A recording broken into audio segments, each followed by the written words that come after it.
Yo, what's up guys, it's your boy Broski Music on Broski's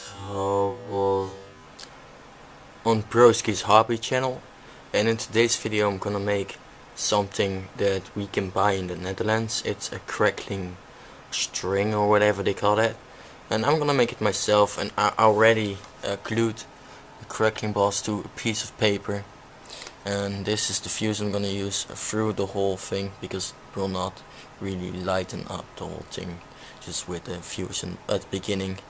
So yeah, I'm gonna make that and probably test it later, and let's hope it works well. And if it does, well, that's pretty awesome because it's pretty easy to make though.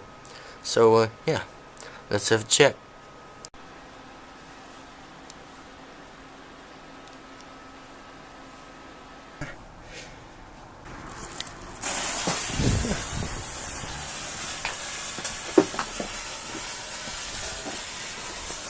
Please.